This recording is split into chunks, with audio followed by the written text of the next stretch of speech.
त्यांच्या व्यापाराचा हिशोब ठेवण्यासाठी. खरं समजला का? करंट अकाउंट हा व्यापारी लोकांचा असतो, त्यांच्या व्यापाराचा हिशोब ठेवण्यासाठी. ठीक आहे. सेव्हिंग अकाउंट मध्ये तुम्ही दिवसातून जर व्यवहार करायचे झाले बँकेत जाऊन तर 3 वेळा करू शकता. करंट अकाउंटला अशी लिमिटेशन्स नाही आहे, पण तो भाग वेगळा आहे. तुम्ही डबल बँकेत गेले तो बँकवाला हाकून देतो. बरोबर आहे. सेव्हिंग अकाउंट मध्ये तुम्हाला व्याज भेटतो. सेव्हिंग अकाउंट मध्ये तुम्हाला व्याज भेटतो. सध्या सेव्हिंग अकाउंट मध्ये व्याज दर 2.70 आहे. ठीक आहे. करंट अकाउंट मध्ये कसल्याही प्रकारचा व्याज भेटत नाही. 0. फरक समजला? फरक समजला? हा मेजर फरक आहे. इथे एक्झाम मध्ये प्रश्न येतात. काय सांगितलं तुम्ही? सेव्हिंग अकाउंट मध्ये तुम्हाला व्याज भेटते, करंट अकाउंट मध्ये कसलाही व्याज भेटत नाही. समजलं? तुमचा जेव्हा बिझनेस वाढेल तर तुमचे वैयक्तिक व्यवहार वेगळे करावे लागेल, बिझनेसचे व्यवहार वेगळे करावे लागेल. जेव्हा बिझनेसचे व्यवहार तुम्हाला करावा लागेल तर त्याच्यासाठी तुम्हाला करंट अकाउंट उघडावं लागेल. करंट अकाउंट मध्ये कसलाही व्याज भेटत नाही. लक्षात आलं? काऊन असं काऊन आहे? कधी पण तुम्ही हे करता म्हणजे त्याला काही ड्युरेशन नाही. तो वारंवार वापरण्यामध्ये राहतो. ठीक आहे. तो तिथे स्टेबल राहत नाही. बिझनेसचा पैसा तिथे स्टेबल राहत नाही.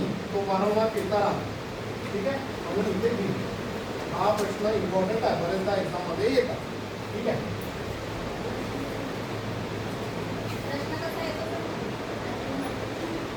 मेजर फरक काय आहे?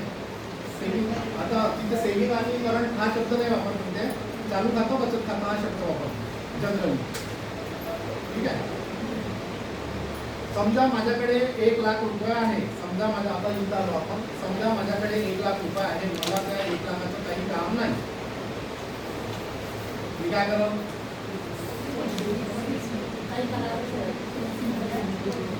काय म्हणतात? FD, fix deposit. बरोबर आहे. फिक्स डिपॉझिट सध्या व्याजदर आहे 6.5%. कमी जास्त सिनियर सिटीजन असेल तर अर्धा टक्का जास्त. सिनियर सिटीजन असेल तर अर्धा टक्का जास्त. लक्षात आलं? सिनियर सिटीजन कोणाला? 60. बरोबर आहे. 60 किंवा 60 एवढं लक्षात. म्हणजे 1 लाख आणि 6.5% तुम्हाला जे आहे वर्षभरानंतर भेटून जाईल. म्हणला क्लिअर झाला? मला इंटरेस्ट शेवटी नाही पाहिजे, वर्षभरानंतर नाही पाहिजे. मला इंटरेस्ट दर महिन्याला माझ्या सेव्हिंग खात्यावर आला पाहिजे. लक्षात आलं का? त्याला काय म्हणतात?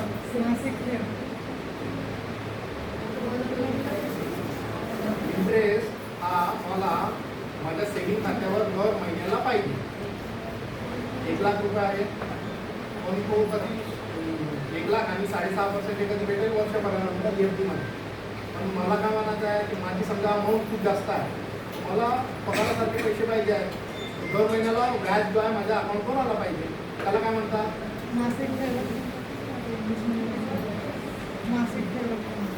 बोला, माहित आहे तुम्हाला?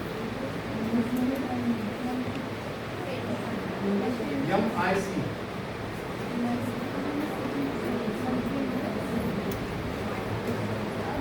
Monthly income certificate. Monthly RD, recurring deposit. RD, recurring deposit.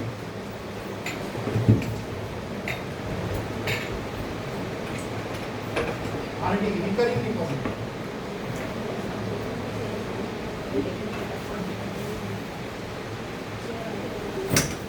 एक प्रकार पुन्हा आहे. आता इथे RD मध्ये काय झालं? एक तारीख फिक्स होती, 2000 फिक्स होती. ठीक आहे. म्हणजे तिथं काय झालं? तारीखही फिक्स होती आणि आकडा पण फिक्स होता. बरोबर आहे. माझ्याजवळ आज 2000 आहे. 3 महिन्यानंतर माझ्याजवळ 15,000 आले. 15,000 टाकले. म्हणजे तिथं ना तारीख फिक्स आहे ना अमाऊंट फिक्स आहे. त्याला काय म्हणतात?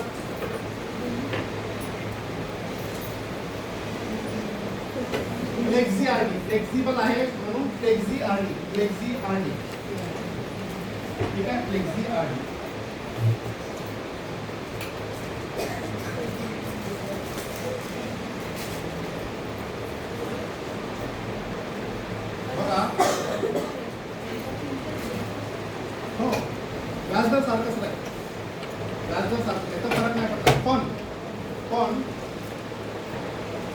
व्याजदर जरी सारखा असला, पैसे सगळ्यात जास्त कशात भेटणार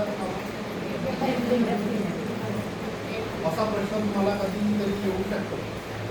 ठीक आहे, काऊन ते जास्त काऊन भेटणार? व्याजावर व्याज भेटतात, ते व्याजावर व्याज. ठीक आहे. एक प्रकार जो आहे ना, समजा व्यापारी लोक काय करतात, जनरली व्यापारी लोक आता इथं व्याज भेटतंय का?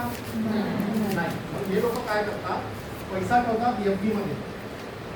पैसा या FD मध्ये ठेवतात. ठीक आहे. इथे एक नॉमिनल अमाऊंट ठेवतात. समजा यांना लिमिट लावलेली आहे 25,000ची, इथं लिमिट लावलेली आहे 25,000ची, इथं लिमिट लावलेली आहे. 25,000च्या वरचा जर आकडा गेला तो पैसा ऑटोमॅटिक तिथे गेला पाहिजे. समजला? 25,000च्या खाली जर आकडा आला, इथला पैसा डायरेक्ट ऑटोमॅटिक तिकडे आला पाहिजे. समजला? याला काय म्हणतात?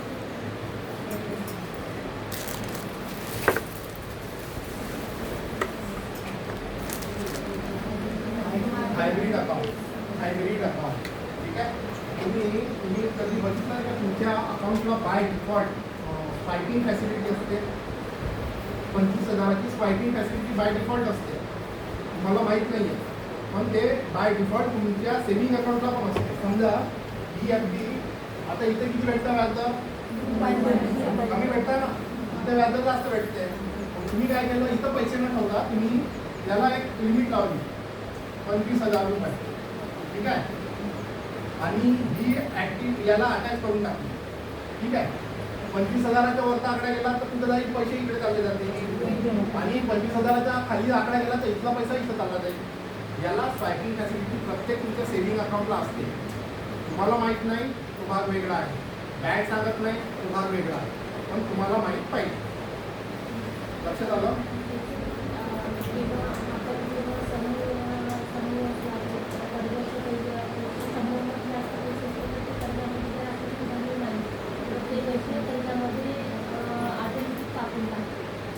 तो भाग वेगळा आहे, तो भाग वेगळा आहे. ठीक आहे. यांचा प्रश्न समजला का?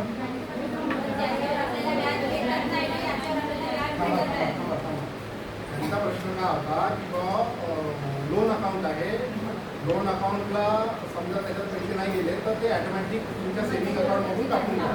ठीक आहे. त्याला काय म्हणतात माहिती आहे का? Set of. सेट ऑफ हा कन्सेप्ट वेगळा आहे. सेट ऑफ हा कन्सेप्ट वेगळा आहे. ठीक आहे. सेट ऑफ हा काय असतो? सेट ऑफ म्हणजे तुमच्या लोन अकाउंटला ऑपरेटिव्ह अकाउंट असतो, तुमचा तो सेव्हिंग अकाउंट. बरोबर आहे? म्हणजे तुमच्या लोन अकाउंटला जेव्हा भूक लागली कशाची? किस्त मागताय. बरोबर आहे? त्यावेळेस तो ऑटोमॅटिक किस्त तिथून येतो. अलग लक्षात? तुम्ही स्कीम दिला ना, तिथे सही मारली ना, तिथे तुम्ही स्कीम दिला ना, किंवा भूक लागली तर इथून घेऊन टाक. तुम्ही दिला ना लिहून, सही मारली ना, आता तुम्ही वाचलं नाही तो भाग वेगळा. क्लिअर झाला? खंडा क्लिअर झाला? बघा, हे छोटे छोटे कन्सेप्ट आहे. तुम्ही आता खाली उतरणार मैदानामध्ये ते सगळे माहीत पाहिजे. ठीक आहे.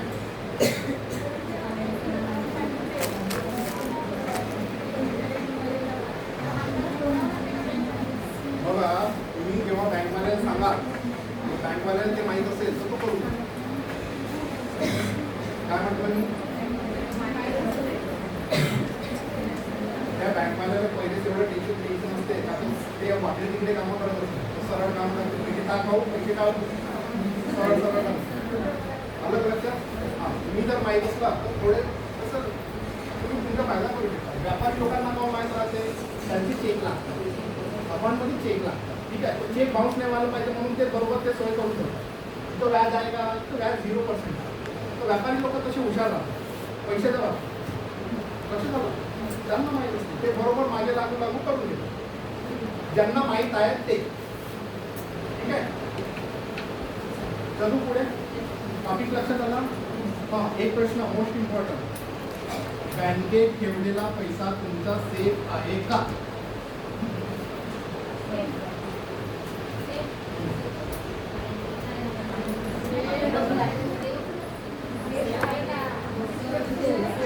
सुरक्षित आहे का पैसा बँकेत ठेवलेला? प्रश्न सिंपल आहे माझा. समजलं का?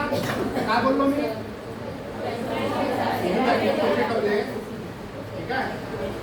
हे सुरक्षित आहे का?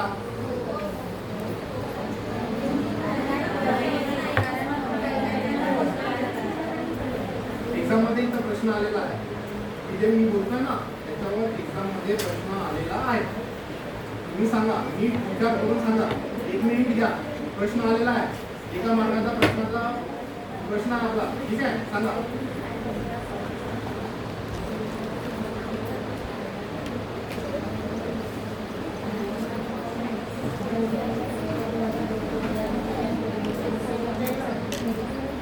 सांगा. हा?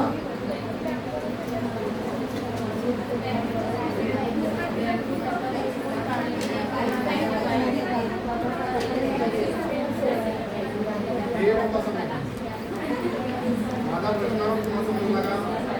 माझा प्रश्न आहे, तुम्ही बँकेत पैसा ठेवला तो तुमचा पैसा सुरक्षित आहे का?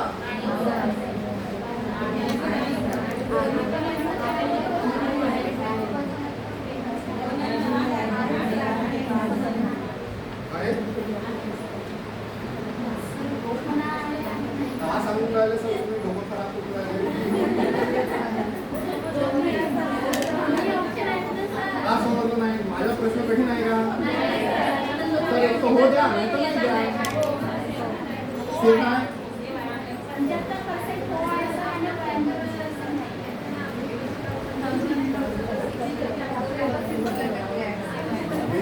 तुमचं तर काय? काय ठेवणार? बघा, नीट ऐका. बँकेत ठेवलेला पैसा 5 लाखापर्यंत पूर्ण 100% सेफ आहे. किती?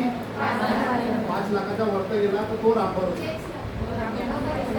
टॅक्सचा विषय नाही, टॅक्स मदत नका तुम्ही. ठीक आहे. हां, त्याचं कारण समजून घ्या. बँकेत ठेवलेला पैसा 5 लाखापर्यंत सेफ आहे. काहून? त्या पैशाचं इन्शुरन्स निघालेला आहे. लक्षात आलं का? त्या पैशाचं इन्शुरन्स निघालेला. आकडा किती सांगितलं मी? ठीक आहे. मग तुम्हाला जर हे माहीत आहे, मग तुम्ही डोकेबाज आहात. तुम्ही काय करा? 5 लाख या ठिकाणी ठेवा, 5 लाख दुसऱ्या ठिकाणी ठेवा. समजलं? रस्ता पण सांगितला. आणि फक्त पैसा नाही, मुद्दल आणि व्याज दोन्ही गोष्टी. मुद्दल आणि व्याज दोन्ही गोष्टी एकत्रित मिळून 5 लाख जर असेल, मग समजा तुमचे सेव्हिंगमध्ये काही पैसे ठेवले आहेत, तुमच्या FD मध्ये पैसे ठेवलेले आहेत, तुमच्या RD मध्ये पैसे ठेवलेले आहेत, एकत्रित ते जर 5 लाख झाले मुद्दल आणि व्याज पकडून, तर एवढे तुमचे सेफ आहेत. त्याच्यावरती मग तुमचं ते बघू शकतो.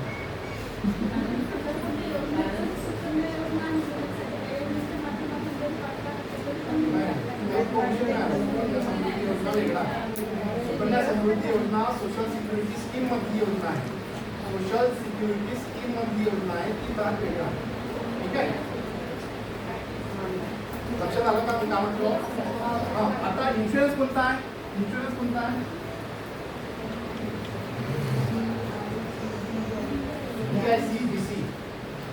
DICBC. Deposit insurance credit guarantee corporation. Deposit insurance credit guarantee corporation.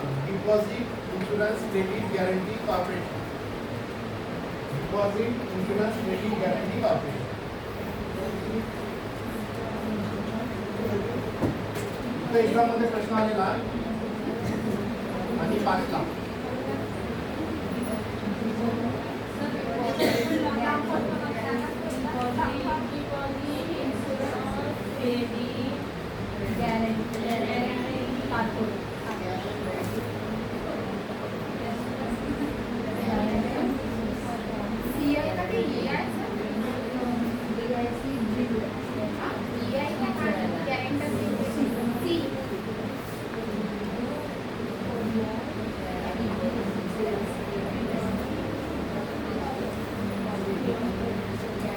Deposit insurance credit guarantee corporation.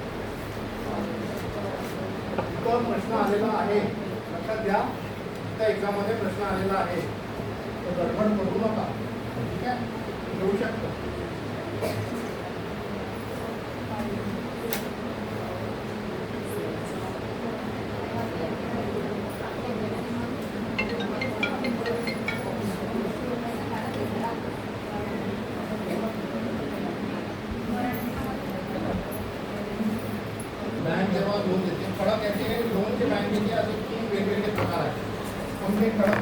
नाव म्हणजे रिटेन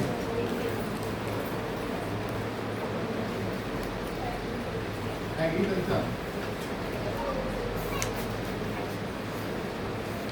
SME. ठीक आहे. रिटेल ॲग्रिकल्चर SME म्हणजे स्मॉल अँड मिडियम एंटरप्राइजेस लघु आणि मध्यम उद्योग. ठीक आहे. लघु आणि मध्यम उद्योग इथून चालू करू आपण फटाफट. ठीक आहे. पहिले समजून घ्या मग स्क्रीनशॉट मारून तुम्ही ग्रुपवर टाकून मेन आहे मुद्रा लोन. मुद्रा ऐकलाय ना.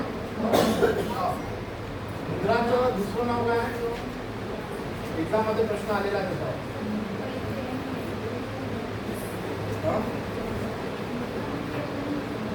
मुद्रा लोन. मुद्रा लोनचे प्रकार आहेत पण मुद्रा लोनचं आणखी दुसरं नाव काय आहे. काय दुसरं नाव एक्झाम मध्ये प्रश्न आलेला. ठीक आहे. PMY आता सांगा प्रधानमंत्री. लक्षात आलं. असं टाकलं तर काय होईल गडबड होईल ना. म्हणून नेटवर्क तुम्हाला माहिती पाहिजे. हे चालू कधी चालते एक्झाम मध्ये आलेला आहे तुम्हाला माहित पाहिजे. मुद्रा लोनचे प्रकार आहेत 3.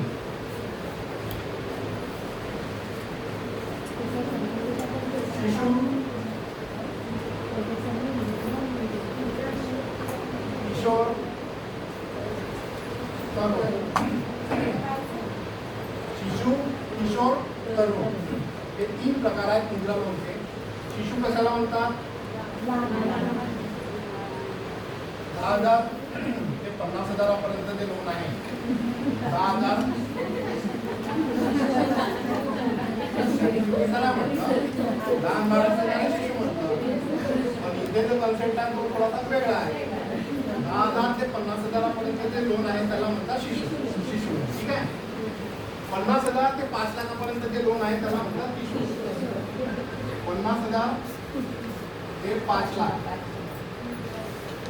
ठीक आहे. आणि तरुण 5,00,000 ते 10,00,000 5,00,000 ते 10,00,000 त्याला म्हणतात तरुण. लक्षात आलं.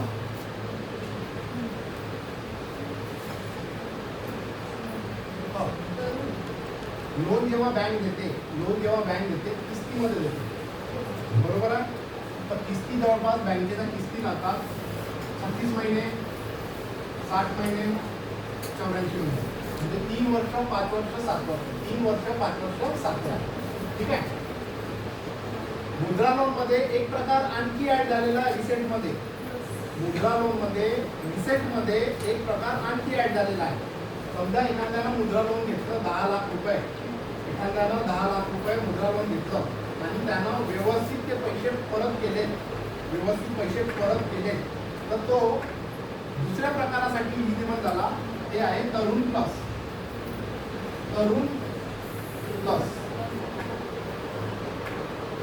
हा प्रकार जो आहे तरुण प्लस याची लिमिट आहे 20 लाखापर्यंत. किती 10 लाख ते 20 लाख. समजलं. 10 लाख नाही.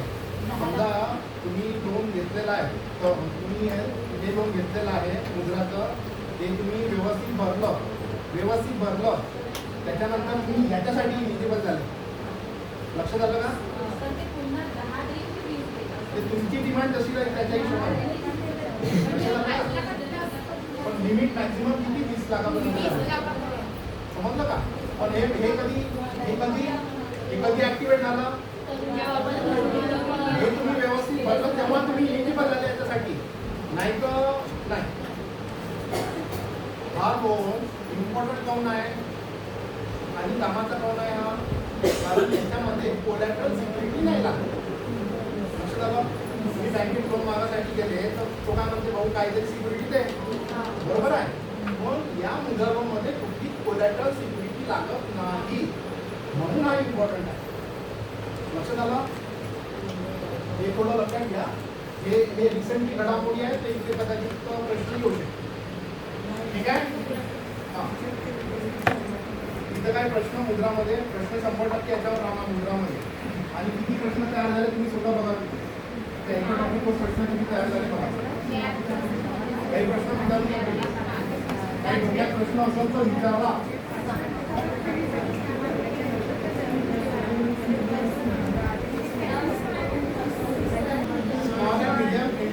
म्हणजे मराठीमध्ये काय म्हटलं, लघु आणि मध्यम उद्योग. ठीक आहे. आता तुमचा तो उद्योग कशाशी निगडीत आहे त्याच्या आधारावर तो बँक तुमचे जे आहे व्याजदर ठरवेल. ठीक आहे. तुमचा बिझनेस कृषी आधारित आहे, तुमचा बिझनेस सर्व्हिस सेक्टरशी निगडीत आहे. ठीक आहे. तुमचा बिझनेस मॅन्युफॅक्चरिंग सेक्टरशी निगडीत, त्याच्यावर तो बँकवाला तिथे डिपेंड करतो.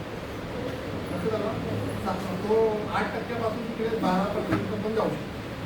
ठीक आहे. ठीक आहे.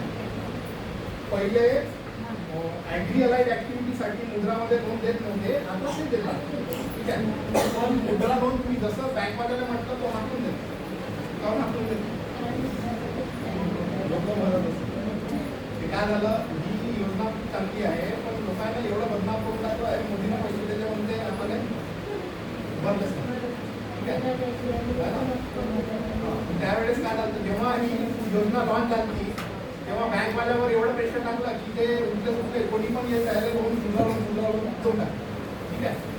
त्यामुळे त्यांनी काय केलं, पैसे भरले नाही म्हणून तिथे गडबड झाली. योजना चांगली आहे, ज्यांना याचा फायदा गेला तो वर तर जाऊ शकतो. तुम्ही बघा सुरुवात कुठून झाली. काही तुम्हाला कोलॅटरल सिक्युरिटी नाही द्यायचं आहे, कोणती सिक्युरिटी नाही आहे कोलॅटरल. तर ज्याला हे समजलं, ज्यांना याचा फायदा कसा घ्यायचा हे समजलं तर पुढे जायचं.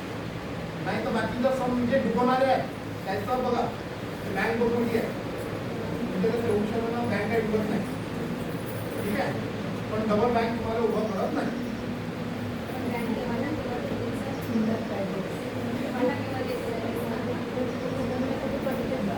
ठीक आहे. समजलं ना? चलू पुढे बघा. इथं काय सांगितलं मी, किस्तमध्ये सांगितलं, बरोबर आहे. किस्ती सांगितलं. एक प्रकार असा आहे सीसी ऐकलाय का? Cash trading. CC cash trading. समजा याला दुसरं नाव इंग्लिशमध्ये वर्किंग कॅपिटल, मराठीमध्ये तुम्ही याला खेळतं भांडवल म्हणू शकता. खेळतं भांडवल. समजा तुमचा बिझनेस आहे आणि बिझनेस खूप वाढला, बिझनेस त्यासाठी तुम्ही जेव्हा खेळतं भांडवल तेव्हा बँकेत जाऊन लोन मागता, ते त्याला म्हणतात सीसी कॅश ट्रेडिंग. हा किस्तीमध्ये नसतो, याची किस्त नसते. लक्षात आलं का? याची किस्त नसते. समजा तुम्ही सीसी मागितली बँक, तुम्हाला तुमचा एक बिझनेस आहे, मला तो बिझनेस रन करण्यासाठी खेळतं भांडवल लागतं. तुम्ही काय म्हटलं, सीसी बनवून द्या. बँकवाला काय करायचं, तुमचा बिझनेस किती टर्नओव्हर आहे, तुमचा समजा बिझनेस 10 लाखाचा असेल तर त्याचे 20% होते 2 लाख रुपये. बरोबर आहे. 10 लाखाचे 20% किती होते 2 लाख. तर 2 लाखाची तुमची सीसी बनवून देऊन टाका. किती? 2 लाखाची तुमची सीसी बनवून देऊन टाका. आता ही सीसी जी आहे ही किस्त नाही.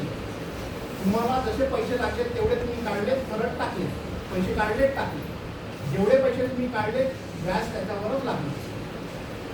कळलं? समजला? ओव्हरड्राफ्ट आहे ना, ओव्हरड्राफ्ट, ओडी ऐकलं ना, ओडी. हा तशातला प्रकार सीसी. ठीक आहे.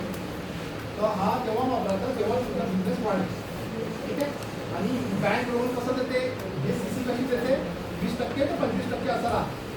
ठीक आहे. तर मी तुमचं 20% तुम्हाला सांगितलं. तर 10 लाखाचा तर तुमचा वर्षाचा सेल जर 10 लाखाचा तुम्ही सेल केलेला आहे तर त्या 10 लाखाचे 20% तुमच्या तर 2 लाख तुमची सीसी बनते. ठीक आहे. समजलं का? सांगा. आता सांगितलं कशाशी निगडीत आहे. तुम्ही लोन घेताना तो कशा संदर्भात आहे, कोणत्या ऍक्टिव्हिटीसाठी लोन घेत आहे. तुमची ऍक्टिव्हिटी कृषी आधारित ऍक्टिव्हिटी आहे, समजलं, डेअरीची आहे, गोटरी आहे, काहीतरी कृषी आधारित आहे ना ते. किंवा तुमची ऍक्टिव्हिटी सर्व्हिस सेक्टरशी निगडीत आहे. समजा तुम्ही two wheeler repairing, electric repairing, काही तुमचं काम म्हणजे सर्व्हिस सेक्टर झाला किंवा टेलरिंगचं काम किंवा तुमची ॲक्टिव्हिटी मॅन्युफॅक्चरिंग सेक्टर, काहीतरी बनवून राहिले तुम्ही, आलं लक्षात. तर याच्याशी निगडीत जे ॲक्टिव्हिटी असेल त्याच्यावरून तुमचं 8% ते 12% वगैरे असं तो व्हॅल्यू करेल. लक्षात आलं. चलू पुढे पुढे चलू का. हा, एक गोष्ट आणखी, मुद्रा लोनमध्ये तुम्ही सीसी पण मागू शकता. मुद्रा लोनमध्ये तुम्ही सीसी, सर मुद्रा लोन देण्यासाठी तुम्ही सीसी द्या असं म्हणू शकता. आलं का लक्षात. ते लक्षात घ्या.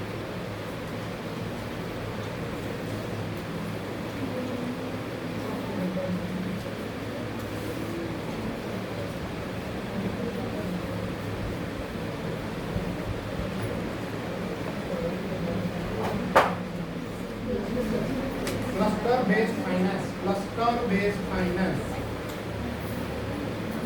Cluster based finance. भंडारा जिल्हा कशाचा क्लस्टर आहे. भंडारा जिल्हा कशाचा क्लस्टर आहे.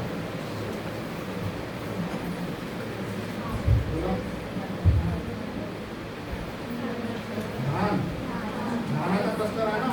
सगळ्यात जास्त का होतं भंडारा. धानाची निगडीत बिझनेस कोणते. आता मला राईस मिल. लक्षात आलं का. मग पुन्हा धानाची निगडीत आणखी कोणते बिझनेस आहे. पोहा, त्याच्यानंतर मुरमुरा. लक्षात. आता भंडाऱ्यात धान होते, सगळीकडे धान होते का. तिकडे अमरावती साईडला वगैरे कापूस जास्त होते, मग तिथे जिनिंग प्रेसिंग, काही ठिकाणी तूरदाळ जास्त होते, मग दाल मिल, काही ठिकाणी सोयाबीन जास्त होते. तर हे क्लस्टर या फायनान्सला, या ॲक्टिव्हिटीला जे फायनान्स केलं जातं त्याला म्हणतात क्लस्टर बेस्ड फायनान्स. समजलं. हे जे फायनान्स आहेत हे मोठे मोठे करोडोमध्ये राहतात. म्हणजे 70 लाख, 80 लाख, 1 करोड, 2 करोड हे असे राहतात मोठे फायनान्स आहेत. ठीक आहे. फक्त याचा एवढं सांगितलं, मोठे मोठे युनिट या ठिकाणी जी ॲक्टिव्हिटी जास्त होते त्याच्यावर आधारित बिझनेस. फक्त काही प्रश्न आहे का तुम्हाला. चलू पुढे.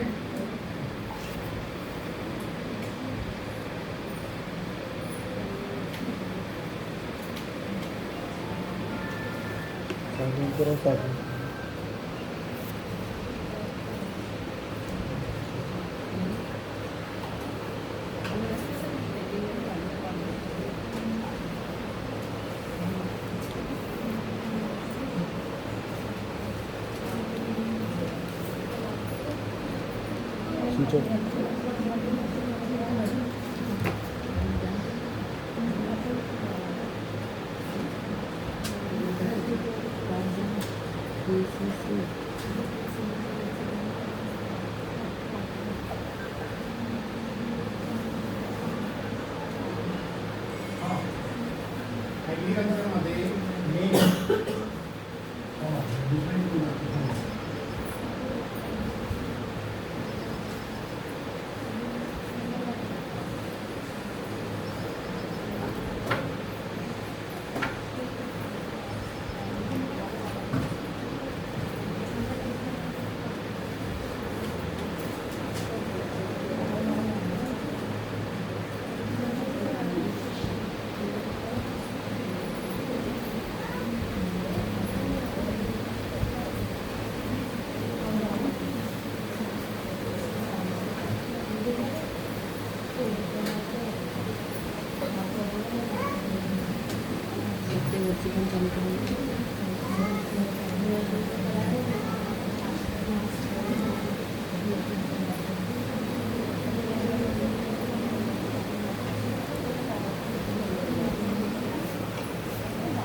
क्रॉप लोन, पीक कर्ज माहितच आहे सगळ्यांना. सातबारा सगळ्यांनी बघितलेला. पीक कर्ज क्रॉप लोन, त्याला दुसरं नाव काय KCC म्हणतात, किसान क्रेडिट कार्ड. किसान क्रेडिट कार्ड. ठीक आहे. त्याला तुम्ही दुसरं काय म्हणतात, सोसायटी म्हणता ना. सोसायटी दुसरं काही नाही, क्रॉप लोन आहे. बंद.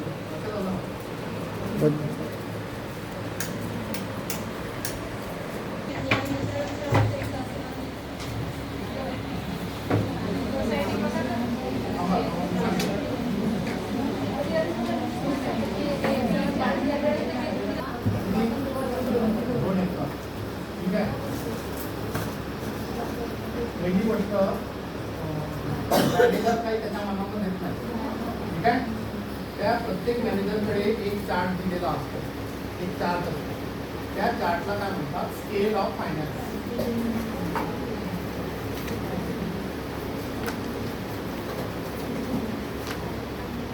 ठीक आहे. महाराष्ट्रामध्ये फक्त धान होते का? तूर आहे, पराठी आहे, सोयाबीन आहे का? ठीक आहे. ऊस आहे, इकडं द्राक्ष आहे, डाळिंब आहे, खूप सारा महाराष्ट्रामध्ये खूप सारा. राज्यस्तरावर एक कमिटी बसते. त्या कमिटीचं नाव आहे SLBC. State level banker committee. State level banker committee. या कमिटीमध्ये सगळे तज्ञ लोक बसतात. ते लोक काय करतात? तिथे बसून एकरी कोणत्या पिकाला किती खर्च येतो ते लोक ठरवतात. लक्षात आलं? आणि तो चार्ट जो आहे ना प्रत्येक बँक मॅनेजरकडे येतो.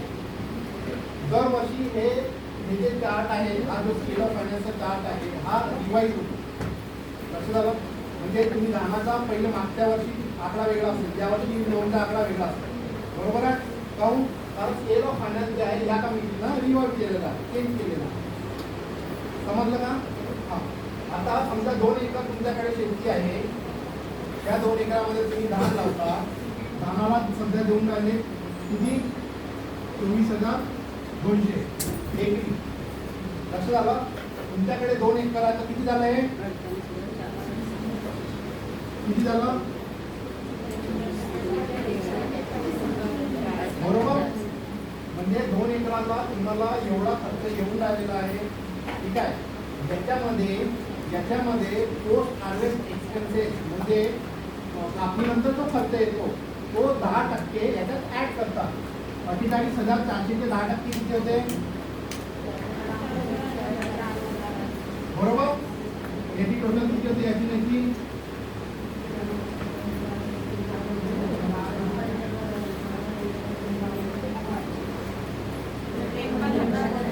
बरोबर. याला राऊंड फिगर तो काय करतो? 53,000 रुपये. हा तुमची लोनची लिमिट लोन आहे. म्हणजे एवढं लोन तर तुम्हाला समजलं? पडला समजला का? पडला समजला का? दोन एकर शेती आहे, त्याच्यात तुम्ही धान लावून राहिले तर धानाला मग तुम्हाला एवढं लोन देतो. आता समजा तुमच्याकडे शेती जास्त आहे, समजा तुमच्याकडे शेती जास्त आहे, तुमचा हा लोनचा आकडा 2 लाखाच्या वरती गेला. किती? 2 लाखाच्या वरती जर तुमचा लोनचा आकडा गेला तर तुमची जमीन गहाण होईल. समजलं? कधी पण नाही. आणि तुमच्या सातबाऱ्यावर मोठ्या चढेल. लक्षात आलं? तुमची जमीन गहाण होईल. कधी गहाण होईल? है ना? तुमच्याकडे जमीन जास्त आहे, तुमचा आकडा आला 2 लाखाच्या वरती चालला, त्यावेळेस तुमचं ते जमीन जे आहे गहाण होऊन जाईल, तुमच्या सातबाऱ्यावर उद्या. मग काही शेतकरी जे हुशार राहतात ते काय म्हणतात? साहेब 2 लाखच द्या ना. तुमचं ते डोक्याला ताप लावून देतात. समजलं का? हा 2 लाख हा आकडा आता आलेला आहे काही दिवसात, काही महिन्यात. ठीक आहे. याच्या आधी हा आकडा 1,60,000 होता. लक्षात आलं? आणि त्याच्याही आधी तो आकडा 1 लाख होता. झालं लक्षात? हा आकडा रिसेंट आहे, याच्यावर प्रश्न राहू शकतो. ठीक आहे. हा. दुसरी गोष्ट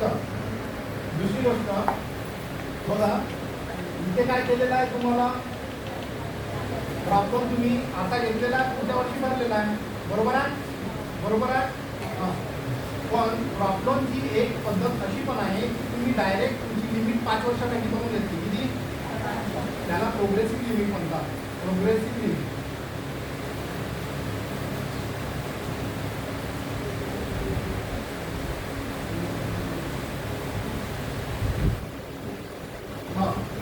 पहिल्या वर्षी काय केलं तुम्ही काय केलं? पहिल्या वर्षी तुम्हाला एवढं लोन भेटलं, 53,000 लोन भेटलं. ठीक आहे. पण तुम्ही घेतलेलं आहे. दुसऱ्या वर्षी त्याच्या 10% ऑटोमॅटिक वाढून जाईल. 10% वाढून तुम्हाला लोन भेटून जाईल. पुन्हा तिसऱ्या वर्षी 10% त्याच्यात वाढून पुन्हा भेटून जाईल. असं करून तुम्ही 5 वर्षापर्यंत तुम्ही लिमिट भरून घेतली. समजलं ना मी काय म्हटलं? तर मॅक्झिमम क्रॉप लोन तुम्हाला 5 वर्षापर्यंत भेटून जाईल. ते एका टाईम एकाच वेळी ठीक आहे. हा प्रश्न एक्झाम मध्ये आलेला आहे. एक्झाम झाली ना त्याच्यामध्ये हा प्रश्न आले. तसा प्रश्न तर तो आपण प्रश्न द्यायचा नव्हता, पण हा प्रश्न एक्झाम मध्ये आलेला. काय सांगितलंय त्यांनी? काय सांगितलं? 5 वर्षापर्यंतची लिमिट जी आहे तुमची प्रॉपर्टी तुम्ही बनवून घेऊ शकता मॅक्झिमम. ठीक आहे. हा प्रश्न एक्झाम मध्ये आलेला आहे. खंडा समजला का? काही प्रश्न विचार मग सोसायटी मध्ये इंग्रजी कुठे गेले?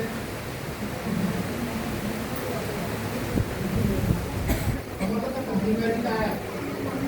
म्हणतात का बिनवाजी बिनवाजी म्हणतात ना ते. बघा बघा पहिले समजून घ्या.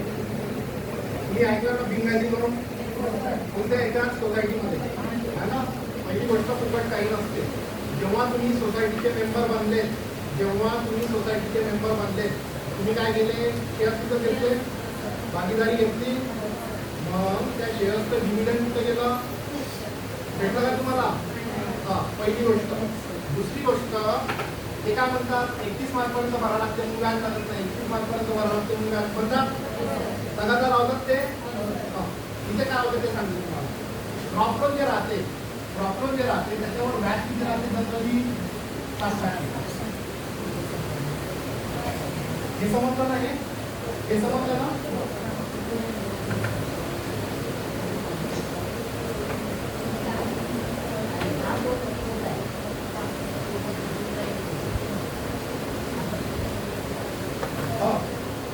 प्रॉब्लेम जे राहते त्याच्यावर व्याज किती आहे? 7% वर्षाचं.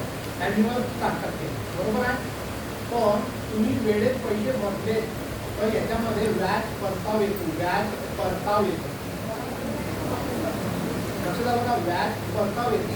त्याला काय म्हणतात? Interest subvention. तो व्याज परताव कोण देते? कोण देते?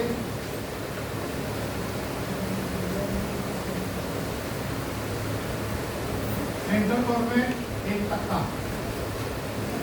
Doctor PG Panjabrao Deshmukh 3%. मग 7%मधून 4 गेले. किती राहिले? 3%. तुमचं शेअर्सचं डिव्हिडंड. समजलं? झालं बिनवाजी? झालं? हे सांगतात का ते? काय सांगतात? बिनवाजी सांगतात. बिनवाजी आहे. बरोबर तुम्हाला 31 मार्च पहिले पैसे भरून घेतात आहे. हे गणित नाही सांगत. आता क्लिअर झालं ना? फुकट काही नसते. कोणी जर म्हणत असं फुकट समजायचं काहीतरी गडबड आहे.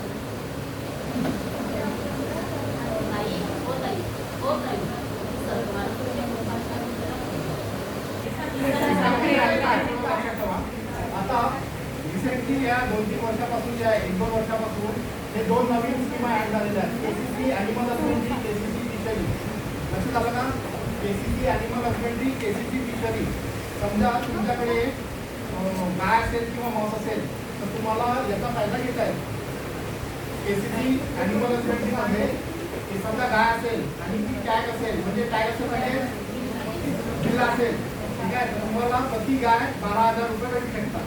आणि जर तुमच्याकडे म्हस असेल तर 18,000 रुपये प्रति म्हस आहे. लक्षात आलं?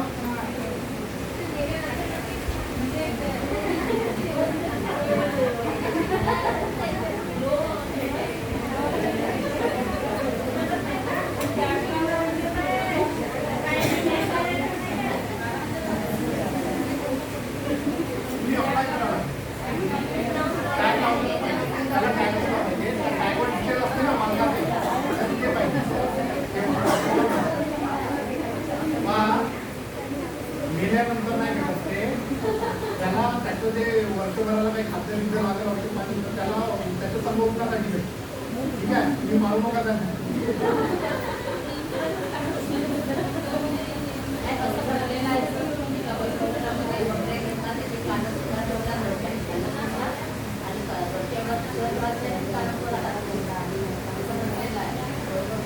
काय होते हे असे प्रकार जे फ्रॉडवाले भरपूर असतात. ठीक आहे. म्हणजे फ्रॉड करून किती त्याची प्रगती होणार आहे.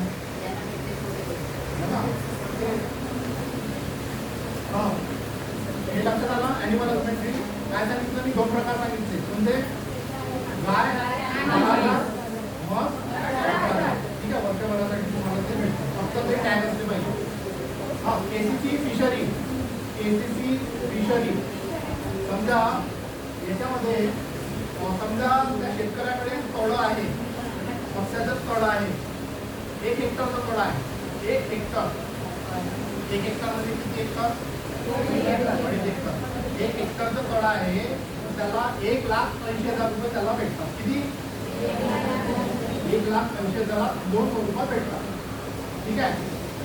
और भंडाऱ्यात सगळे तळेवाले आहेत का, भंडाऱ्यात सोसायटीवाले आहेत, मत्स्यपालन सोसायटी आहे, त्यांचे मेंबर आहेत ना.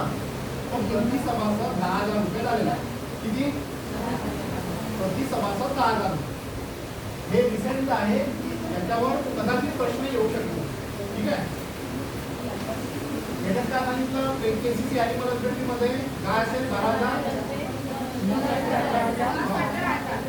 बकऱ्या असेल तर काही नाही, कोंबड्या असेल तर काही नाही. ठीक आहे. पहिले सांगतो, नाही तर आमच्याकडे बकऱ्या असं म्हणा. केसीसी फिशरी असेल, 1 हेक्टरचं तळं असेल तर 1,80,000. 1 हेक्टरचं तळं असेल तर, ठीक आहे, 1 हेक्टरचं तळं असेल तर 1,80,000. आणि समजा सोसायटी आहे, सोसायटीच्या सभासद आहे, प्रति सभासद 10,000. ठीक आहे. किती प्रश्न तयार झाले इथे, एवढ्या याच्यात भरपूर सारे प्रश्न तयार झालेले आहेत.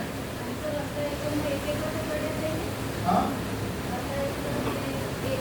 नाही, हे लिमिट सांगितली मी, 1 हेक्टर. 1 हेक्टर म्हणजे किती हेक्टर, म्हणजे कॅल्क्युलेट करून देते.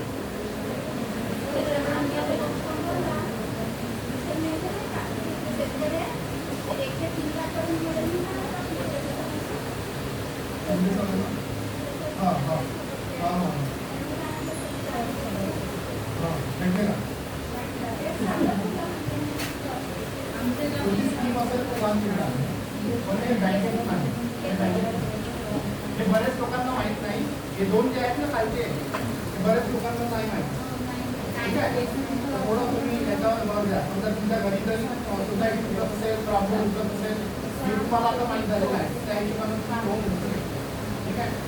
आणि समजा हे 70 मिळून 2 लाखाच्या वरचा जर आकडा तुमचा जात असेल लोनचा, मग तुम्हाला काय करावं लागेल, मॉर्गेज करावं लागेल. ठीक आहे. ॲग्रीकल्चर टर्म लोन, टर्म म्हणजे कालावधी, टर्म म्हणजे कालावधी. याच्यामध्ये पोल्ट्री, पोल्ट्री म्हणजे काय, कुक्कुटपालन, फिशरी, पोल्ट्री, डेअरी, ट्रॅक्टर घ्यायसाठी टिलर, टिलर काय, टिलर ट्रेशर हे अवजार आहे ट्रॅक्टरला लागणार आहे. हार्वेस्टर आता नवीन चालला मार्केटमध्ये भरपूर, माहिती आहे ना. त्याच्यानंतर इरिगेशनसाठी, इरिगेशन म्हणजे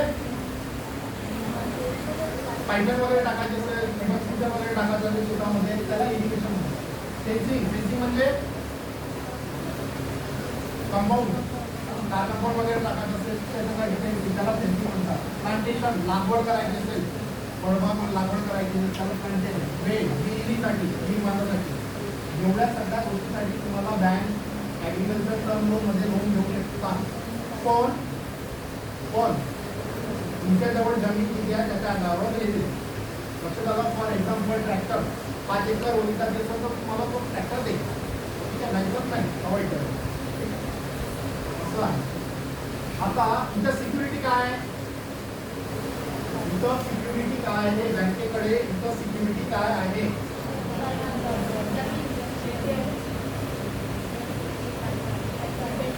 माझा प्रश्न समजला ना तुम्हाला.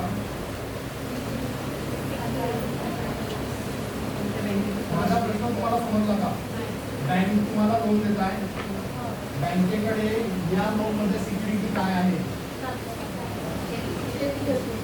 शेती करत घेतली आहे का बँकेकडे, बघा बघा बघा बघा नीट आहे का. जेव्हा प्रॉब्लेम देईल आणि प्रॉब्लेमचा आकडा 2 लाखाच्या खाली आहे तर बँकेकडे सिक्युरिटी आहे हायपोथिकेशन ऑफ स्टँडिंग ट्रस्ट. काय म्हटलं मी,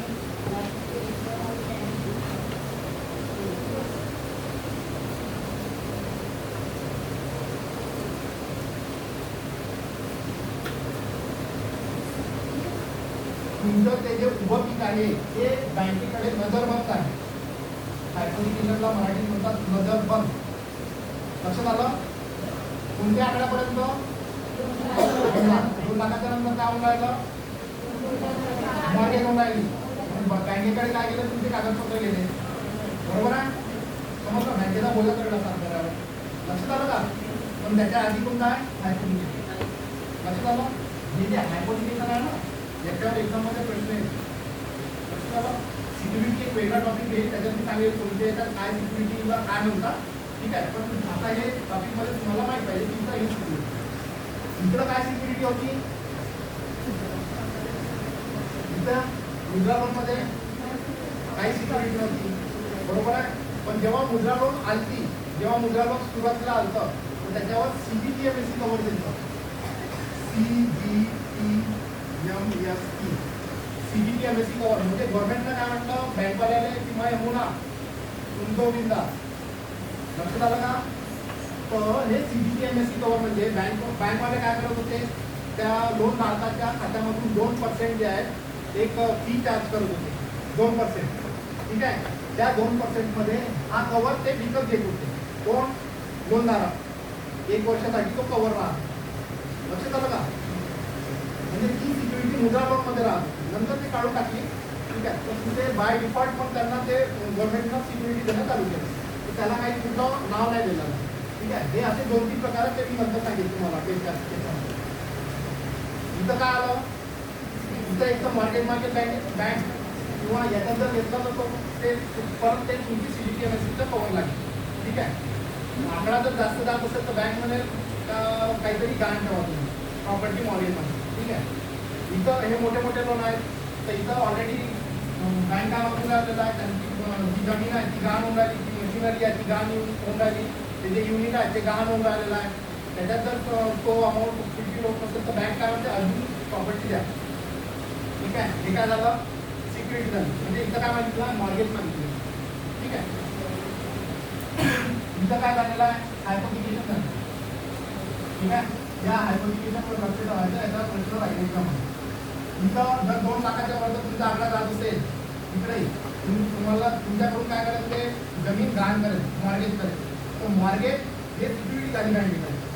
लक्षात आलं? समजलं का? सिक्युरिटीवर लक्ष ठेवायचं.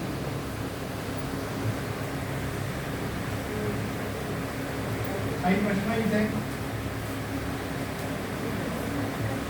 काही प्रश्न नाही?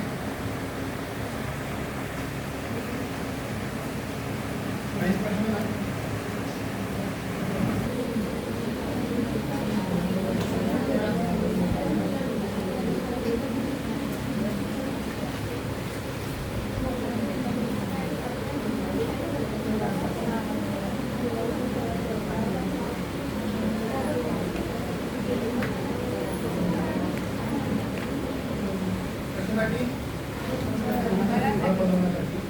तर इथं प्रकार 3 प्रकार आहेत. जनरल 3 प्रकार आहेत. कोणते कोणते?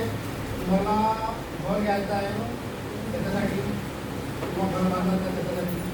प्लॉट तुमचा ऑलरेडी आहे, प्लॉटवर घर बांधायचं त्याच्यासाठी तो मिळते, किंवा प्लॉटही घ्यायचा आहे त्या प्लॉटवर घरही बांधायचं आहे तो दुसरा प्रकार. त्याच्यानंतर फ्लॅट घ्यायचा तुम्हाला तो तिसरा प्रकार. ठीक आहे, हे 2-3 प्रकार घ्या. हाऊसिंग लोन लंब्या कालावधीचं लोन. काय म्हणतो मी? हाऊसिंग लोन लंब्या कालावधीचं लोन. ठीक आहे, लंबी कालावधी किती राहील ते? 10 वर्ष, 15 वर्ष, 20 वर्ष, 20 वर्ष, 25 वर्ष. ठीक आहे, तर हाऊसिंग लोन देतात कसे? हाऊसिंग लोन मी गेले बँकेत डायरेक्ट देतात का ते?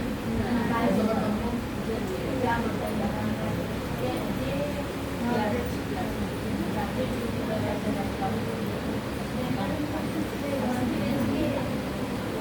नाही बघा, बरोबर आहे तुमचं, पण तिथे काय पाहतात बँकवाले बघा तुम्ही बँकेत लोनसाठी गेले ना, बँकवाला पहिले तुम्हाला एक प्रश्न विचारतो की अहो तुझा काय करतो. त्याला समजलं की याचा व्यवस्थित एक तर नोकरी करता किंवा हा बिझनेस करता, म्हणजे त्याला हे बघायचं आहे की याचा रेग्युलर उत्पन्न येत आहे का, कारण याला लोन दिल्यानंतर हा भरेल कसा. ठीक आहे, त्याला ते क्लिअर झालं तर मग तो तुमच्या लोनबद्दल पॉझिटिव्ह. खड्डा समजला ना, कोणत्याही लोनसाठी पहिला तो तुम्ही काय करता त्याला ते किस्त वापस येईल का हे तो पहिले पाहिजे. ठीक आहे. तर घर बांधण्यासाठी तुमच्याजवळ समजा प्लॉट आहे, घर बांधायचं आहे तुम्हाला आणि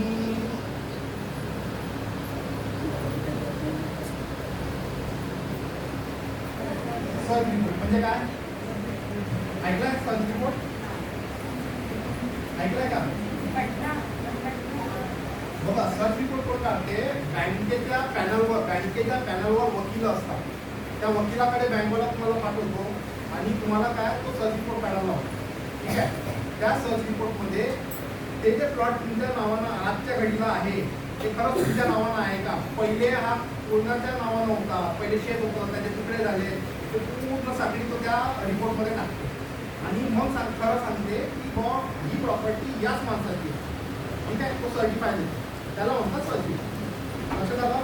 तर हे मागच्या 30 वर्षाची पूर्ण हिस्ट्री काढते तो वकील. तो वकील कुठून काढते ही हिस्ट्री? कुठून काढते? पूर्ण पूर्ण त्याची कुठून काढते?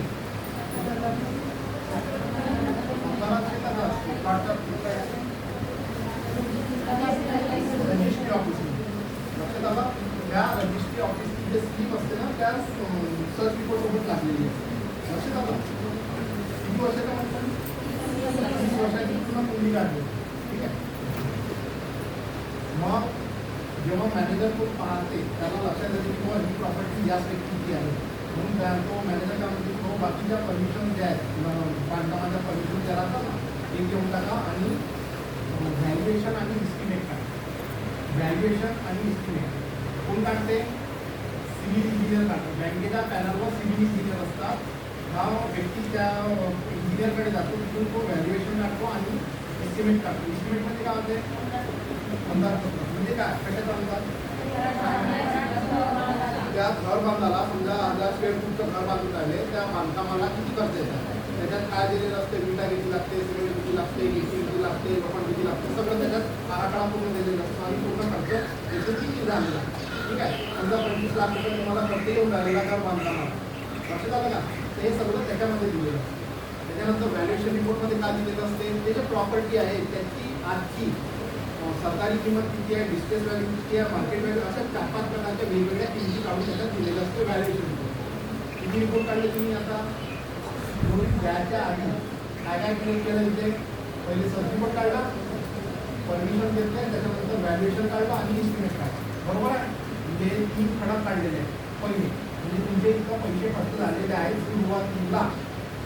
समजलं का? पण होत नाही. सुरुवातीला हे रिपोर्ट काढलेले आहेत, तुमचे पैसे खर्च झालेले आहेत. ठीक आहे. मग डॉक्युमेंटेशन होते. बँक तुमच्याकडून स्टॅम्प ड्युटी भरून घेते. समजा 25 लाख तुम्हाला घर बांधकामाला खर्च आहे, बँक पूर्ण 25 लाख देत नाही. ठीक आहे. त्याच्यातला 80% बँक फायनान्स करेल. पकडा एक 20 लाख रुपये तुम्हाला बँक फायनान्स करेल, बाकी जे आहे वरते तुम्हाला टाकायचं. लक्षात आलं? समजलं का? शेवटपर्यंत तिकडे आवाज येत आहे का?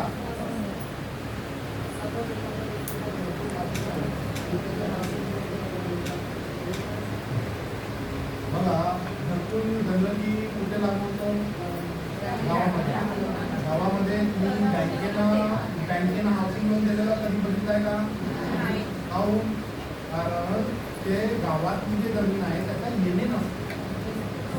बरोबर आहे? त्याचं ते एक कारण म्हणून तिथे येणे नसते, बँकवाले देत नाही, म्हणून ते घरतून त्याने बांधा अंडा झाला. तिथे समजलं का? शेवटी गावामध्ये शक्यतो बँकवाला हाऊसिंग लोन नाही. ठीक आहे. हो, कारण तिथे प्रॉपर्टी आहे त्याची येणे नसते.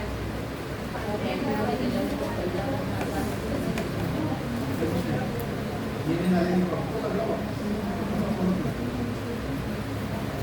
ठीक आहे. तुमचे डॉक्युमेंट झाला, सह्या झाल्या, मग काय होईल? तुमची प्रॉपर्टी सगळी बँकेकडे मॉर्गेज होईल. काय होईल? मॉर्गेज जो आहे ना ते लक्षात ठेवा. तिथं काय झालं? तिथं काय झालं? 2 लाखाच्या खाली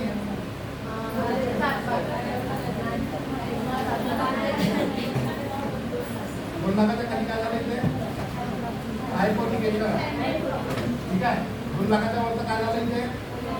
मॉर्गेज. हायपोथिकेशन पण झालं, मॉर्गेज पण झालं. इथे काय झालं? मॉर्गेज. फंडा समजला का? बरं. वारंवार मी तुमच्या डोक्यावर असं मारून नाही म्हणजे वारंवार मारतो. अहो हे तुम्ही फंडिंग थोडे क्लिअर आलं पाहिजे म्हणून. ठीक आहे. हाऊसिंग लोन लंब्या कालावधीचं लोन आहे. 7.5% ते 8%, 8.5% असं व्याजदर राहतो. बँक टू बँक ते डिफर करतो. ठीक आहे. काहून व्याजदर कमी आहे. मार्केट आहे ना, घाण आहे ना, नुसतं भरती नाही तर तो काढते मार्केटमध्ये. लक्षात आलं का? काही प्रश्न हाऊसिंग लोनमध्ये? काहीच नाही, सगळं समजलं. हा, प्रश्न तेव्हा राहते जेव्हा सगळं समजलं, नाही तर काहीच नाही समजलं. कुठे आहे तुम्ही? नाही, इथं काय हाऊसिंग लोन कुठे आहे? हाऊसिंग लोन मध्ये कुठे? माझा काय प्रश्न होता? समजला का टॉपिक? काही प्रश्न नाही, क्लिअर झाला पण का? समजा आता तुम्हाला गाडी घ्यायची आहे, तर त्याच्यासाठी व्हेकल लोन बँक देते. ठीक आहे. पण पहिला प्रश्न तुम्ही काय करता ते सगळं क्लिअर झाल्यानंतर बँक काय म्हणते? कोटेशन म्हणते. काय म्हणते? तुमचं काय मागितलं होतं?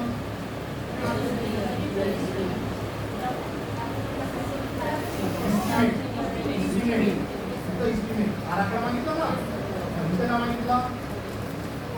कोटेशन. समजा स्विफ्ट डिझायर घ्यायची आहे, 8.5 लाखाची गाडी आहे, बँक पूर्ण 8.5 लाख रुपये देत नाही. त्याच्यातले 80% बँक फायनान्स करते, पण 80% कशाचे? त्याचे कोटेशन असते, त्याच्यात एक शोरूम प्राईस असते. एक शोरूम प्राईस ते असते जवळपास 6 लाख रुपये. त्याच्यानंतर RTA चार्जेस, त्याच्यानंतर इन्शुरन्स. ठीक आहे. हे असे पकडून भरते तुमचे 6.5 लाख रुपये. ठीक आहे. बाकी ॲसेसरीज, तुमच्याला ॲसेसरीज असं पकडून तुमची गाडी बनली 8.5 लाखाची. तर हे जे 6.5 लाख रुपये आहे ना, याचं 80% बँक फायनान्स करेल, म्हणजे जवळपास 5.5 लाख रुपये बँक फायनान्स करेल. म्हणजे तुम्हाला 8.5 लाखाची गाडी यायची आहे, तर वरचे 2-3 लाख रुपये पहिले तुमच्याजवळ पाहिजे, तेव्हा तुमची गाडी तुम्ही होती.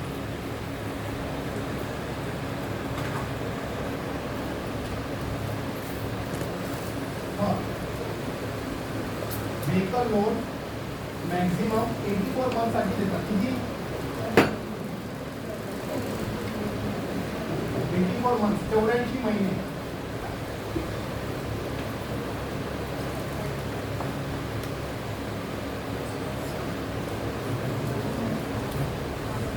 किती आहे? व्हेकल लोन किती महिन्यासाठी मॅक्झिमम? 84 महिन्यासाठी देतात बँक. ठीक आहे.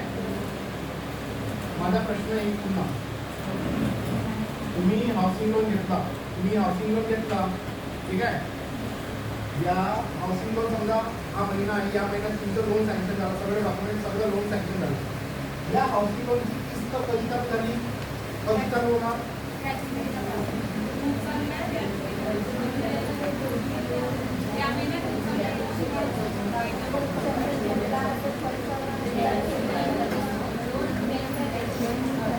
प्रश्न समजला ना माझा प्रश्न समजला ना तिकडे शेवटपर्यंत? तुम्ही हाऊसिंग लोन घेतलं, या हाऊसिंग समजा या महिन्यात तुमचं हाऊसिंग लोन सँक्शन झालं, याची किस्त कधी चालू होईल हाऊसिंग लोनची?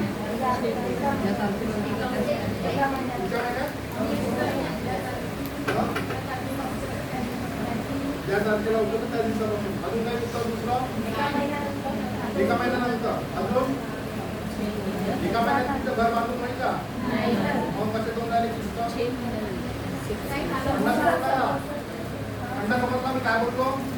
बघा हाऊसिंग लोन मध्ये काय राहते, बँक मॅनेजर तुमच्यासोबत बसून डिस्कस करेल की भाऊ घर बांधायला किती टाईम येते. ठीक आहे. त्या व्यक्तीला जर सांगितलं की सर मी 6 महिन्यात तुमचं घर उभं करतो, तो 6 महिन्यानंतर तो बँक मॅनेजर टाकून देतो. पण हा कालावधी जास्तीत जास्त 18 महिने बँक देऊ शकते. किती? 18 महिने. तर हा जो कालावधी आहे याच्यात किस्त चालू नाही, याला म्हणतात मोरटोरियम पिरियड. Moratorium period.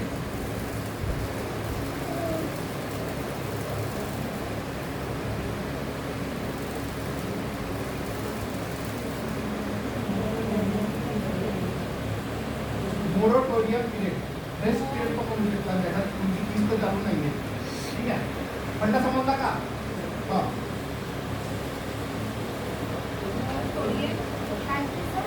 आता आपण इथे येऊ.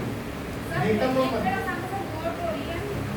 मोरटोरियम पिरियड, हे तर तिकडे मोरटोरियम period, moratorium period, MOROTORIUM, मोरटोरियम period. ठीक आहे, हे टेक्निकल शब्द आहे, शक्यतो शक्यता कमी आहे याची, पण थोडं माहीत असतं तुम्हाला आवश्यक. ठीक आहे. हां, वेहिकल लोन समजलं ना? वेहिकल लोन मॅक्सिमम किती देतात? 8.5% दरम्यान याचं व्याजदर राहील. इकडे 7.5% तर 8% व्याजदर, 8-8.5% व्याजदर राहील. ठीक आहे, इथं 8.5% व्याजदर राहू शकतो आजूबाजू. ठीक आहे, बँक टू बँक व्हॅल्यू करेल. याची किस्त कधी चालू आहे?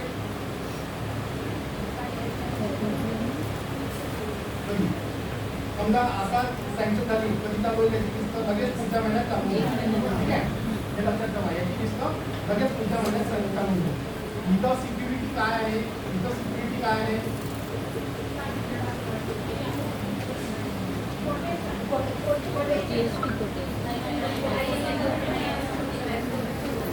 तुमच्या लक्षात येतं प्रश्न कशाला आला असतं एक्झाममध्ये?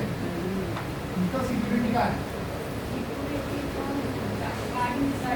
इथं काय होतं सिक्युरिटी? 2 लाखाच्या खाली काय? हायपोथिकेशन.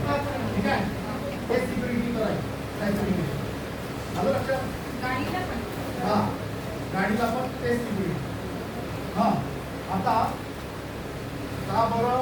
आता याचं उत्तर नाही माझं, त्याला ते म्हणतात. ठीक आहे, तुम्ही बघा, या गाडीवर लोन आहे कसं माहीत पडते? त्याच्या गाडीची आरसी असते ना, आरसी, त्या आरसीवरचं बँकेचं नाव म्हणजे मोठ्या गाडीला. ठीक आहे, ती गाडी त्या व्यक्तीला विकता येत नाही. लक्षात झालं?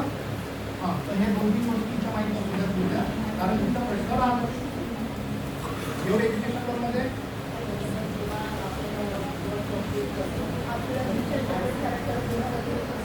तुम्हाला मुद्दा उतरवावं लागेल. थोडा तुम्हाला काढणार आहे थोडासा, कारण मी आता मागचे 1-2 महिन्यात केलं. ठीक आहे, इथे इव्हेंट ओपन करा, नाही तर करा ऑनलाईन, पण थोडं सरकस आहे. तर एज्युकेशन लोनमध्ये हां, एज्युकेशन लोन कोणत्याही टेक्निकल बॅकग्राऊंडच्या शिक्षणासाठी तुम्हाला एज्युकेशन लोन बँक देते. फॉर एक्झाम्पल MBBS आहे, इंजिनिअरिंग आहे, त्याच्यानंतर MBA आहे, ॲग्रिकल्चर आहे, तर या शिक्षणासाठी तुम्हाला बँक कर्ज देते. समजा इंजिनिअरिंगची डिग्री करताय 4 वर्षासाठी, 4 वर्षाची डिग्री आहे. ठीक आहे, आता इथं काय मागितलं बँकेनं? कोटेशन मागितलं. इथं काय मागितलं? एस्टिमेट मागितलं. इथं कोटेशन मागितलं. इथं काय मागितलं बँक?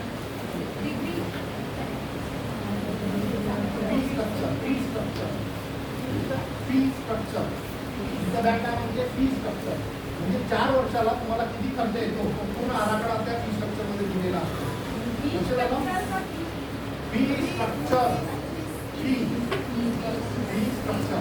ठीक आहे, त्याच्यामध्ये एका वर्षाला किती खर्च येतो, दुसऱ्या वर्षाला किती, असं 4 वर्षाचा पूर्ण आराखडा दिलेला असतो. ठीक आहे, एज्युकेशन लोन ऐकून घ्या पहिले. एज्युकेशन लोन त्या मुलाच्या किंवा त्या मुलीच्या नावानं नसते. त्याच्यासोबत तो बरोबर त्याचा पालक असतो. कोण आहे पालक? कमवतो कोण आहे? वडील. असं झालं का? एज्युकेशन लोन एकट्या त्या मुलाच्या किंवा त्या मुलीच्या नावानं नसते, त्याच्यात पालक त्याच्यात असतो, म्हणजे तो बरोबर असतो. ठीक आहे, जर तुझं वडील कुठेतरी वाट पाहत असेल कशाची,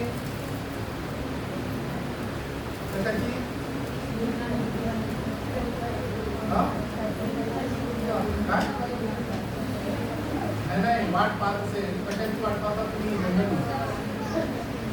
बोला. आपल्या मुलाला नोकरी लागली, बोला. डिग्रीच्या कर्जमाफीची वाट पाहतात ना. मग इकडे त्या वडिलाचा रेकॉर्ड खराब झालेला आहे, सिबिल खराब झालेला आहे, मग इथं त्या मुलाचं नुकसान होतं. बँक त्याला इथं उभं करत नाही. समजलं?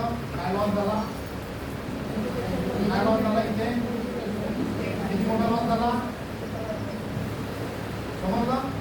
लॉस काय म्हणाला तर घराच्या शिक्षणाचा लॉस झाला मुलाच्या काऊन लॉस झाला समजलं ना? तर ह्या गोष्टी थोडं अवॉइड करा. ह्या गोष्टी सांगत नाही तुम्हाला. जे लोक त्यांची नेतागिरी करतात विषय नको करतात त्यांना हे फ्युचर काही घेण्याची नव्हतं. तुम्हाला नॉलेज असणं हेच तुमचं आहे ना फ्युचर. लक्षात आलं का? मागे लक्षात आलं का मी काय बोलतोय? समजलं का मी काय बोलतोय?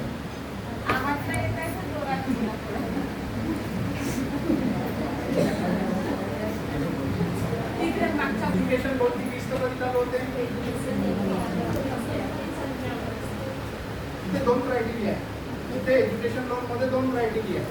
एज्युकेशन लोनची किस्त जी आहे 1 वर्ष 4 वर्षाची डिग्री संपली त्याच्यानंतर 1 वर्ष भेटतो तिथून त्याची किस्त बाय डिफॉल्ट चालू होते किंवा 4 वर्ष संपल्यानंतर त्याची जिथं नोकरी लागली तिथून त्याची किस्त चालू होते. हे दोन क्रायटेरिया आहे तिथून त्याची किस्त चालू होते. लक्षात आलं? अंडा क्लिअर झाला का? हां. आता थोडं आणखी लक्षात घ्या. एज्युकेशन लोन किस्त 4 वर्षानंतर 5 वर्षानंतर चालू होऊन राहिली तर आकडा तो वाढून जाईल. समजलं का तुम्हाला? आकडा तो वाढून जाईल म्हणून हळूहळू त्याला दाबत आणायचं. ठीक आहे. इथं सिक्युरिटी काय आहे?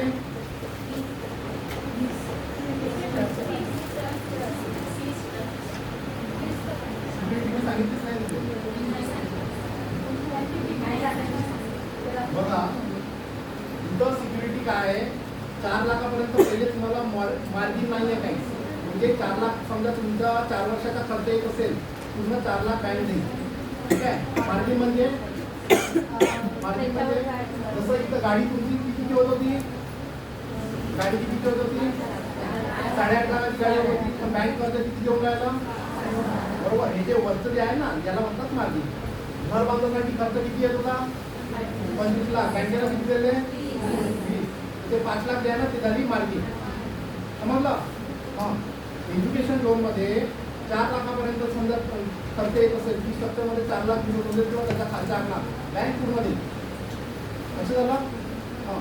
7.5 लाखापर्यंत बँक काय म्हणेल की भाऊ 80% आम्ही देतो 20% तुझे. लक्षात आलं का?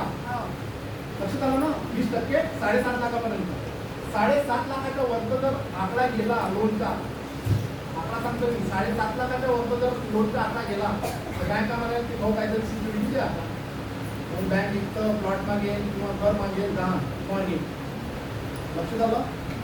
इथं ती सिक्युरिटी राहील. खंडा समजला? सिक्युरिटी सध्या तिथे एक्झाम मध्ये हा प्रश्न आलेला आहे. ठीक आहे. मागच्या ह्याच्यात एक्झाम मध्ये हा प्रश्न आलेला आहे.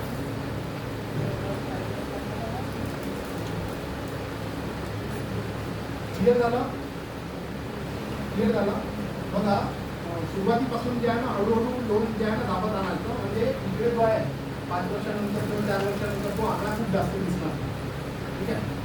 तर थोडं त्याची काळजी आहे. जर तुम्ही एज्युकेशन लोन घेत असेल तर शेवटी पर्सनल लोन कोणत्याही पर्सनल कामासाठी तुम्हाला बँक कर्ज देते. कोणत्याही पर्सनल कामासाठी बँक तुम्हाला कर्ज देते. पण नॅशनलाइज बँकेचे नियम थोडे वेगळे आहेत. प्रायव्हेट बँकेचे नियम थोडे वेगळे आहेत. समजा मी माझी सॅलरी बँक ऑफ इंडियामध्ये येते आणि मी स्टेट बँकेत पर्सनल लोन मागायसाठी गेलो मला असते. लक्षात आलं का? हां. मी बँक ऑफ इंडियात गेलो बँक ऑफ इंडिया मला देईल.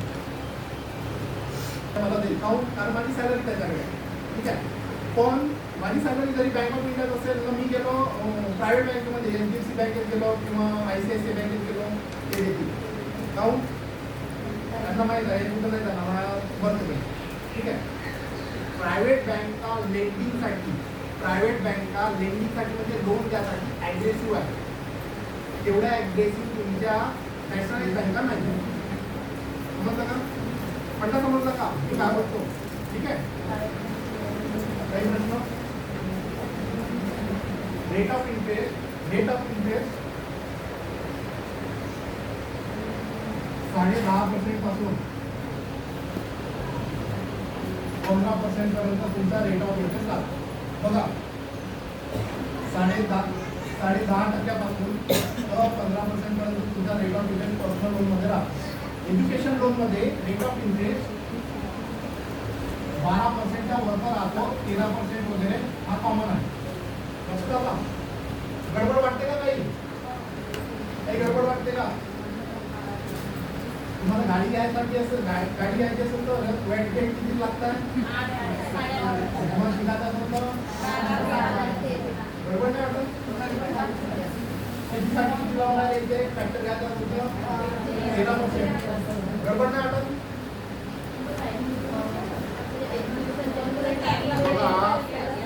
तो झाला टेक्निकल कार. एक टेक्निकल कारण राहतो आणि एक ओरिजिनल कारण. ओरिजिनल कारण काय? तुम्ही शिकले तर काय? तुम्ही शिकले तर तुम्हाला डोकं येते ना.